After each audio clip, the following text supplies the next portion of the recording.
الله نحمده ونستعينه ونستغفره ونستهديه ونعوذ بالله من شرور أنفسنا ومن سيئات أعمالنا. من يهده الله فلا مضل له ومن يضلل فلا هادي له، وأشهد أن لا إله إلا الله وحده لا شريك له، وأشهد أن محمدا عبده ورسوله. يا أيها الذين آمنوا اتقوا الله وقولوا قولا سديدا يصلح لكم أعمالكم ويغفر لكم ذنوبكم، ومن يطع الله ورسوله فقد فاز فوزا عظيما. أما بعد،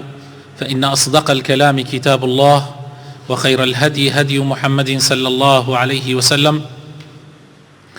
وشر الأمور محدثاتها، وكل محدثة بدعة، وكل بدعة ضلالة، وكل ضلالة في النار. داواکارم لە خوای پەروەردگار بۆ خاتر ناوەجوانەکانی خۆی ڕەحممان پێ بکە، هیدایەتمان بدا، نوری ئیمان بخاتە دڵەکانمانەوە. خوای تەعالا بەو باسانە و بەو وتارانە و بە گوێگرتن لە قورئان و لە سونەتی پێغەمبەری خوا صلی الله عليه وسلم دڵمان ڕووناک بکاتەوە، ئیمانمان زیاد بکە، مەجلیسەکانمان کە دایانین لەبەر خاتری خوای پەروەردگار بە مەجلیسی ذکر خوای تەعالا بۆمانی حەساب بکە، مەلائیکە دەورمان بدا، ڕەحمەتی خۆیمان بەسەرادا ببارێنێ. داوای لێ ئەکەین خوای تەعالا بە خاتر ناوەجوانەکانی خۆی شیفای نەخۆشەکانمان بدا، بە تایبەت ئەو نەخۆشانەی کە داوای دوعای خێریان لێکردین. یا ڕەبی خوایە هەر کەسێک داوای دوعای خێری لێکردین، خوایە ڕەحمی پێ بکەی، کاری بۆ ئاسان بکەی، بەرەکەت خەیتە ژیانیەوە، هەموو خراپەیەک لەسەر ڕێگای لابەی. یا ڕەبی ڕەحم بە مردوەکانمان بکەی، یا ڕەبی خوایە ڕەحم بە مردوەکانمان بکەی، مردووی هەمووی مسلمانان بە تایبەتی ئەم مەجلیسەی کە لێرە دانیشتوین. یا ڕەبی خوایە کاربەدەستانمان چاک بکەی، وڵاتمان پارێزراو بکەی، لە بەڵاو مصیبەتی خراپ بە دوورمان بگری یا ڕەب العالەمین. بەڕێزان، لە ناوەجوانەکانی خوای پەروەردگار ناوێکی ترم بۆ هەڵبژاردوون، ئینشا ئەڵڵا باسەکەمان لەسەر ئەو ناوە ئەبێ ئەمڕۆ، کە ناوی ئەسسەلامە. ناوی سەلام لە قورئانی پیرۆزە لە چەند شوێنێکە هاتووە، یەکێک لەوانە سوورەتی حەشر خوای پەروەردگارە فەرمێ هو الله الذي لا إله إلا هو الملك القدوس السلام المؤمن المهيمن العزيز الجبار المتكبر سبحان الله عما يشركون. السلام واتا خاوني أمن آسايش، يعني خوای پەروەردگار هەرچی ئەمن و ئاسایش هەیە لەلای ئەوە، ئەو ئەی بەخشێتەوە بەسەر بەندەکانیە. تۆ لەناو لاشەی خۆتا بەردەوام ئەگەر بگەڕێی هەست بە ئەمن و ئاسایشی خوای پەروەردگارەکەی. بۆ نمونە ئێسقانەکانت، ئێسک خوای تەعالا خانەی ئێسکی لەناو ئێسقانەکانتا دروست کردووە. لەو ڕۆژەوە کە مناڵی بەردەوام ئەو خانە ئێسکانە هی ئێسقانەکانت لە گەشەکردنایە زیادەکە. سبحان الله، زیادکردنەکەی لە سنوورێکایە، گەشتە سنووری خۆی ئەو سنوورەی کە پێویستە ڕائەوەستێت. خوا پەنامان بدا ئەگەر بەردەوام بوایە ئەو گەشەی کە تۆ لە مناڵیەوە هەتە کە ئێسقانەکانت گەشە ئەکا، گەورە ئەبێ، زیادەکە، ئەگەر بەردەوام بوایە حتا ئەوەنەی عمرت 70 ساڵ 80 ساڵ چی ڕووی ئەدا؟ بەس بیر بکەرەوە. سبحان الله، ئەگاتە حەدێک لەوێ ئەوەستێ، ئەگاتە سنوورێک ئەوەستێ. یان ئەگەر بوایەت و هەندێک لە ئەندامەکانی لاشەت ئێسقانەکەی زیادی بکردایە و هەندێکیش بوەستایە، چی ڕووی ئەدا؟ ئەو کاتە لەوانەیە قاچی مرۆڤێک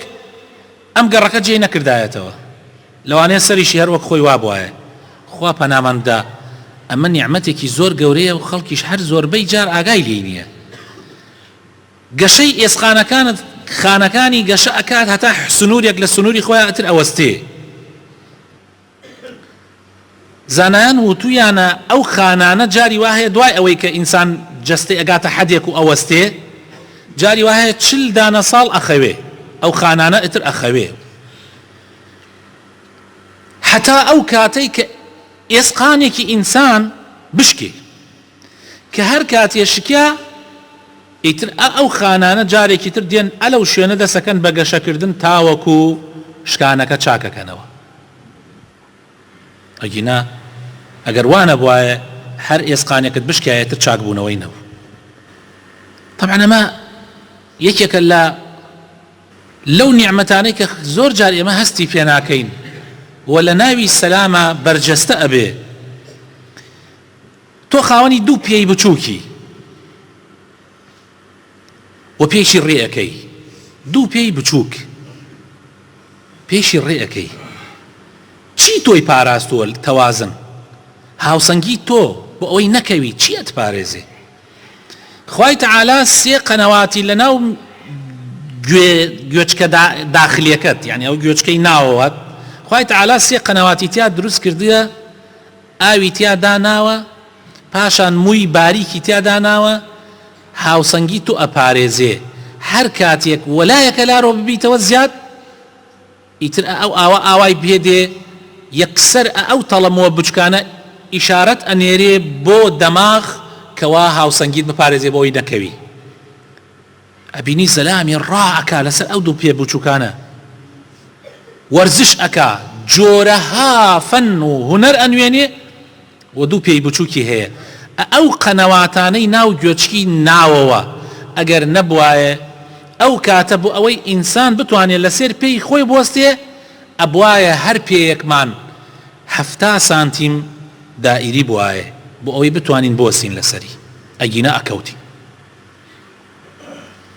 ئەمەش لە نیعمەتەکانی خوای پەروەردگارە. من هەندێک ئەخەمە بیرتان خۆ ئەگینا نیعمەتەکانی خوا کە بەرجەستە ئەبێت لە ناوی ئەسسەلامی خوای پەروەردگارە زۆر زۆر لەوە زۆرترە کە ئێمە باسی کەین و زۆر ئەو نیعمەتانە وئین تەعودوا نیعمەت الله لا تحصوها، قەت ناتوانن بژمێرن. بەس ئەی خەمە بیرتان خوای تەعالا لەناو دگانەکانی ئینسانە هەندێک ئەعسابی دانا هەستی عەجیبی هەیە، هەر کاتێ خەلە لێ بکەوێتە دانێک لە دانەکان تۆ یەکسەر ئیشارات ئەدات و ئێش و ئازار دروست ئەکا بۆ ئەوەی زوو فریای بکەوی نەوەک هەموو دگانەکانت لەناو ببرە. بۆیە هەندێک کەس هەیە کاتێک ئەو ئازارەی بۆ دروستە بێت لە دگانیە ئەڕوا هەر موسەکەنات بەکاردێنێ، هەر ئەڕوا شتەکاتە سەریا بۆی ئێشەکە نەمێنێ. دوایەوە کاتێک چێتە لای دکتۆر دوای ماوەیەک ئەڵێ ماڵت ئاوا بێت و هەرچی دگانت تێگشتی بە دەوروبەری ئەو دگانە هەمووی فەوتیەوە ئەبێ هەر هەمووی هەڵکێشم. بەس ئەگەر لەگەڵ ئینزاری یەکەمە بچوایە بۆ لای دکتۆر ئەو کاتە بەس ئەو دگانت خەسارە کرد. ئەم ئیشارانە هەمووی لەکوێوەیە؟ هەمووی بەرجەستەیە لە ناوی خوای پەروەردگار ئەسسەلام. خوای تەعالا جیهازێکی لە لاشەی ئینسانە دروست کردووە کە پێی ئەوترێت جیهازی مەناعە. طبعا باسی هەموو دنیا ئێستا ئەو جیهازەیە، جیهازێکی زۆر عەجیبە، بەرگری ئەکا لەوەی ئینسان جەستەی تووشی نەخۆشی ببێ. هەرچی میکرۆب و جەراسیم هەیە ئەو بەرگری لێکا نایە لێ بێت، ئەگینا لە ڕۆژێکا تو چەند جار نەخۆشەکەوی. ئەساسی ئەم جیهازە لەسەر کوڕەیاتی دەمر خڕۆکەسپیەکان دامەزراوە. طبعا خڕۆکەسپیەکانی سێ جۆرن، جۆرێکیان بەس نەخۆشیەکان دیاریەکەن لە هەر شوێنێک لە جەستەی ئینسانەوە نەخۆشی بێ وەک حرەسوانە یەکسەر ئینزار ئەدەن، هاوارەکەن ئەڵێن ئەلێبێ نەخۆشیەکە هاتە ژوورە، میکرۆبەکە لێەوە هاتە ژوورۆ ئاگات لێبێ. پاشان بڕێکی تر هەیە لەو خڕۆکەسپیانە سلاحی دژ دروستەکەن، یەکسەر چەکی دژ دروستەکەن بۆ دژایەتی ئەو میکرۆبەکە دێتە ژوورۆ. چی جۆرێکە؟ یەکسەر ئینزارەدەن کە ئینزاریاندا لەیلاوە جۆرێکی تر چەک دروستەکرێ بۆ دژایەتی ئەو میکرۆبە. سبحان الله. ئەمجا کۆمەڵێکیانیش یەکسەر ئەڕۆن دەست ئەکەن بە دژایەتی کردن و خۆیان ئەدەنە کوش و خۆیان شەهید دەکەن حتا وەکو میکرۆبەکە دەرەکەن لە لاشەی تۆ. ئەم سوپا گەورەیە کە شەو و ڕۆژ دیفاع لە جەستەی تۆ ئەکا بەرجەستەیە لە ناوی خوای پەروەردگار ئەسسەلام. حتا تەنانەت نەخۆشیەکی زۆر پیس هەیە ئەمڕۆ دنیا بەدەستیەوە گیری کردووە کە نەخۆشی ئایدزە. هۆکارەکەی ئەوەیە کە ئەو نەخۆشیە پیسە کە لە داوێن پیسیوە لە زیناوە دروستە بێ. ئەم نەخۆشیە پیسە کە زۆر یەکسەر زەوی داگیر کردووە، تەنانەت یعنی وا باسەکرێ نزیکەی 70-80 ملیۆن خەڵک لەسەر زەویە ئەمڕۆ ئەناڵێنێ بەدەست ئەم نەخۆشیە پیسەوە کە چارەسەریشی تا ئێستا بە تەواوەتی نییە. چی نایەڵێ ئەو جیهازە مەناعەیە لەناو ئەبا هەر کاتێ جیهازی بەرگری لە لاشەتە نەما بە هەڵامەتێک ئەو ئینسانە تیاچێ بە هەڵامەتێک ئەو ئینسانە تیاچێ چونکە جیهازی بەرگری نەما کە ئەو جێش و سوپایە لەناو ئەچێ ماسۆلکەکانی لاشەی ئینسان هەرچی ماسوولکە هەیە لە جسم تا لە لاشەتە هەمووی بە ئەمری دەماغ کارەبای بۆ دێ و ئیشارات لێەوە دێ مرکزی یان سنتەری کارەبای هەموو ماسوولکەکانی جسمی ئینسان لاشەی ئینسان لە دەماغەوەیە بۆیە حەسەیرەکەی جەڵتە زۆربەی جار لە دەماغەوە دەسی پێک بەڵام تەنها ماسوولکەکانی دڵت سبحان الله لە دەماغەوە نییە بۆ ئەوەی ئەگەر عەتەڵێک پەککەوتنیە کەوتە ئەمرەوە دڵت هەر بمێنێ تاوەکو فریایی بکەوی مرکزی کارەبایی سنتەری کارەبایی دڵ لە ناو خۆیایەتی سبحان الله وسێ احتیاطیشی هەیە یعنی ئەگەر یەکەم مرکز تیا بچێ دووەمەکەوێتە ئیش یەکسەر دووەمیش تیا بچێ سێمەکەوێتە ئیش وەکو ئەو دەوڵەتە مهمانە وەکو رووسیا و ئەمریکا ئەوانە احتیاطاتی کارەبایان کردووە هەر کاتێ حاڵەتی شەڕیان داناوە هەر کاتێ بدرێ لە تاقەی کارەبایی مرکزی تاقەی کارەبایی یەکسەر مرکزێکی تاقەی کارەبایی سڕی احتیاطیان داناوە وەکو لای خۆمان نییە کارەبا بڕا لە دەرمەنیخانتر سقوتەکەن ئەوە نییە وڵاتانەی کە پێشکەوتون ئاوایان کردووە احتیاطیان کردووە سبحان الله ناو دڵی تۆش ئاوایە بۆیە بە ئاسانی دڵی ئینسان لە جوولە ناکەوێت مەگەر ئیتر بگاتە حەدێک ئیتر کۆتایی بێ ئەمە هەمووی بەرجەستەیە لە ناوی خوای پەروەردگار السلام طبعا با بزانن لەبەر ئەوەی مرکزی کارەبایی جسمی ئینسان هەمووی لە مێشکایە خوای تەعالا ئەم مێشکەی بە جۆرەها قەباغ پاراستووە حتا ئێسقانەکانی مێشکیش عەجیبە ئیسا زەربەیەکی لێ ئەدەی ئێسقانەکان یەچێتە ناو یەکە یعنی تەحملی زەربەکەت ئەکا ئەو لێدانە حتا چەند قاتێک ئەغشیەی بەسەرەوە دانراوە کە لێی ئەدرێ لە قووەتی لێدانەکە کەمەکاتەوە سبحان الله ئەمە بەس طبعا لە دەماغە هەیە چونکە مرکزی جوولەی ئینسان لە ناو دەماغەیە بۆیە بە شێوازێکی زۆر عەجیب خوای تەعالا پاراستوێتی دەماغی ئینسان چاوی ئینسان تەماشاکە جیهازە موهیمەکان باسی دەماغمان کە چونکە جیهازە موهیمەکان لە ناوی خوای تەعالا ئاوای پارێزێ ئێسقانەکەی زۆر جیاوازە بڕێک پێستی تایبەتی بۆ داناوە خوای تەعالا بەرگە بگرێ بۆ ئەوەی بیپارێزێ چونکە خەتەرە هەروەها چاو ئێستا تەماشاکەی زۆر کەس بەردێک لێدا وەڵڵاهی تۆزێ خواری بگردایە بەرچاوەکەوت بەرچاو ناکەوێت چاو خوای تەعالا لە شوێنێکە داینا دوو ئێسقانی زۆر مهمیشی بۆ داناوە بۆ پاراستنی چونکە چاو زۆر حەساسە پێغەمبەری خوا صلی الله علیه وسلم لە دوعاکانی ئێواران و بەیانیانە داواکە کە خوای تەعالا چاوی بپارێزێت چونکە چاو زۆر حەساسە بۆیە خسوێتە شوێنێکی زۆر مهم و گرنگ هەروەها ئەندامێکی تر لە ناو لاشەی ئینسانە هەیە پێوترێت نخاع شەوکی یعنی ئەگەر ببچڕێ ئەوە ئیتر ڕێک شەلەل توشتە بێ کاک هاشمی برای عەزیز فیتەری گێژ ئەو نخاع شەوکیەی نەش بڕا بە کاملی لەت بووە لە شەڕی ئێران و عێراق ساڵ 81 تا ئێستا لەسەر جێگا بەسەری ئیشەکە زۆربەتان بینیوتانە ئەوە پێوترێت نخاع شەوکی ها لەکوێیە خوای تەعالا خستوێتە ناو بڕبڕەی پشتەوە لە شوێنێکا دایناوە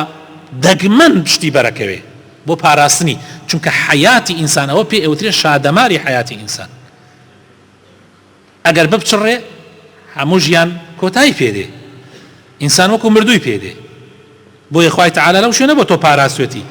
دڵ تەماشاکە دڵت لەکوێیە قەفەسێکی بۆ دروست کردووە خوای تەعالا قەفەسێکی بێوێنە بۆ پاراستنی و پاشان ئەو هەموو احتیاطاتانش وا باسم کرد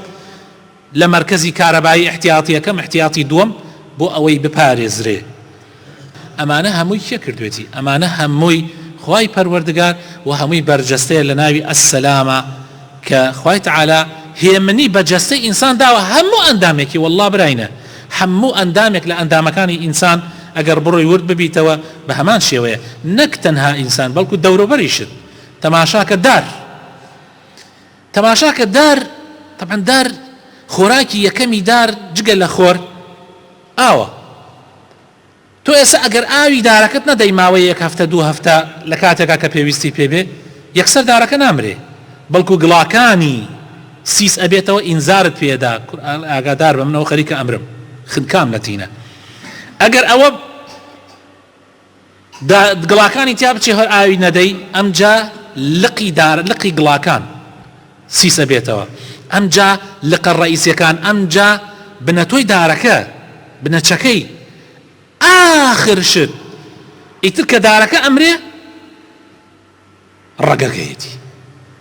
ئەیە ماگەر عکس بواە هەر دوو ڕۆژارێ و ئاوت نەدایە و دار یەکسەر ڕەگەکەی بمردایە و ئەوە دارەوەش بواەتەوە کەەوە دار نەما لە سەر زەویە جاری وا هەیە دار ساڵێک ئاو نادرێ سەیرەکەی لە ئەخیرا کە ئاوێدەی زیندووە بێتەوە سبحان الله تەسەورەکەن لەم ئەخیرا دەنکە گەنیمێکیان دۆزیەوە لەناو ئەهراماتەکانی میسرە هی 6,000 ساڵ بەلەیسە بوو ناشتیان سەوز بوو سبحان الله دەنکە گەنیمێ هی 6,000 ساڵ بەلەیسە ناشتیان سەوز بوو مش ڕەحمەتی خوایە ئەگەر بۆایە تو دەنکە گەنمەکە هەر لەگەڵ بتکردایە تۆ یەکسەر 1-2 ڕۆژ دوای ئەوە بمردایە و ڕۆحی تیانەمە حیاتی تیانەمایە کەوا بووتر ژیان تێک ئەچوو ئەمە هەمووی سەلامەتیە بۆ ئینسان جا فرعون بە موسای وت قال فمن ربكما يا موسى وتی موسا و هارون پەروەردگاری ئێوە کێ ئێوە ئەڵێن تۆ خوانیت فرعون جا موسا و هارون چوونە لای فرعون وتیان تۆ خوانیت بۆ خۆت کردەتە خوا لەسەر خەڵق جا ئەویش وتی فمن ربكما يا موسى موساش فەرمووی قال ربنا الذي أعطى كل شيء خلقه ثم هدى خوای تعالی هەموو شتێکە دروستی کردووە خۆی خەڵقی پێبەخشیوە پاشان خۆی ڕێنمایی ئەکا خۆیشی ڕێنمایی ئەکا تەماشاکەی حیوانەکە بچکە حیوانێک بەرە بێتۆ لە زکی دایکی یعنی کە لە دایک ئەبێ یەکسەر پەلاماری گوانی دایکەکە ئەدا و دەسەکا بە مژینی بە جوانترین شێوە ئەڵەی تەدریب کراوە مریشک کاتێکە قەباغی هەلکەکە ئەشکێنێ لە پشت ئەیشکێنێ نادا لە دەم چاوی بۆ ئەوەی نەدا لە چاوی بەچکەکەی ئەدا لە پشتی بەبێ ئەوەی بزانێ خۆمە کێ فێری کردووە یەکێکی تر لە معناکانی ئەسسەلام خۆشەویستەکانم خوای تەعالی ئیتمیئنان و دڵنەوایی بە ئیمانداران ئەبەخشێ بەو کەسانەی کە زکرێکەن ئەوانەی خوا نەناسن سبحان الله دائیمەن هەست دەکەن بە غەریبی هەست دەکەن بە وەحشەتێکی زۆر عەجیب زۆر دڵتەنگن زۆر غەمبارن زۆر ئەترسن لە هەر دەقەیەکا بمرن چونکە ئەوان هیچیان نییە زۆر لە دڵە ڕاوکیان بەڵام کەسی ئیماندار سبحان الله هەست بە ئاشنایەکی عەجیبەکە هەست بە دڵنەوایەکی عەجیبەکە ئەڵێ ئەگەر بیشمرم ئەڕۆم بۆ لای خوایە کە لە دایکم بەڕەحمترە بەرامبرم بۆیە زۆر جیاواز بیرەکاتەوە دڵە ڕاوکیە لە لای ئیماندار ئەگەر ئیمانێکی تەواوی هەبێ ئەگەر زکری خوا زۆر بکە آخر زکری خوا ئەوە نییە ئیسان دێ کەس دێتە لای من قەلەقە ئەترسێ ئەڵێ مامۆستا وەڵڵاهی من بەردەوام زکری شەکەم بەردەوام زکرەکە و هیچ لی تێناگە هەر وەک چۆن بڵێ بەس لە ترسا لە قەلەقیە زکرەکە دەمی ئەجوولێ بەس هیچ لە معناکانی تێناگە ئەگەر لە معنای ئەو زکرەت تێ بگەی ئەگەر هەستکەی مەڕبوط و بەسراوی بە پەروەردگارەوە ئەو کاتە هەست بە ئیسراحەتێکی عەجیبەکەی هەست بە ئیسراحەتێکی عەجیبەکەی هەست بە دڵنەوایەکی عەجیبەکەی ئەلا بذیکری الله تطمئن القلوب ئینسانی مسلمان بۆ دڵە ڕاوکێنیە لەبەرەوەی ئینسانی مسلمان هەستەکە کە دایمەن خوای لەگەڵایە خوا خاوەنی هەموو شتەکانە هەستەکە ڕزقی مەزمونە ئاخر براینە ڕزق زۆر مشکیلەیە خەڵکەیە زۆرە ترسێ لە ڕزق بەس تو هەستەکەی ڕزقەکەت زەمانەت کراوە خوای تەعالی دیاری کردووە هەستەکەی ئەجەلت دیاری کراوە هەستەکەی پارەستن دیاری کراوە هەستەکەی خوا یارمەتی دەرتە لە کاتی تەنگانە و ناڕەحەتێکانە هەستەکەی خوای گەورە فریاتەکەوێ بۆیە بەڕاستی ئینسانی مسلمان لە قەلەک و دڵە ڕاوکێ و دوو دڵی ئەپارێزرێ داواکارم خوای تەعالی بخاتر ناوجوانەکانی خۆی ڕەحمان پێ بکە هیدایەتمان بدا نوری ئیمان بخاتە دڵەکانمانەوە یا ڕەبی خوایە لە دوو دڵی و لە دڵە ڕاوکێ بمان پارێزی ئیمانێکی پتەومان پێ ببەخشی ناوی جوانی ئەسسەلام لە ناو دڵمانە بچێنی ماناکانی لە ناو دڵمانە بچێنی یا ڕەب العالەمین ئامین ئامین خۆشەویستەکانم لە معناکانی ناوی ئەسسەلامی خوای پەروەردگار هەر کەسێ دڵی بەخوا ببەسێ خوای تەعالا دڵی پاکەکاتەوە لە ڕەزیلی ئەو کاتە پارە هەموو شتێک نییە لە لای واللهی پارە پیسترین شتە ئەگەر ئینسان بیخاتە ناو دڵیەوە بەڵام زۆر شتێکی چاکە و بەکاری ئینسان دێ ئەگەر ئینسان لە ناو دەستیا بێ توخوا پارەیەک ئەگەر من کێشەکانم بۆ حەل نەکا توخوا پارەیەک ئەگەر ببێتە مای ئەوەی کەوا من ژیانم تێک چێ بەکە لە کچی دێ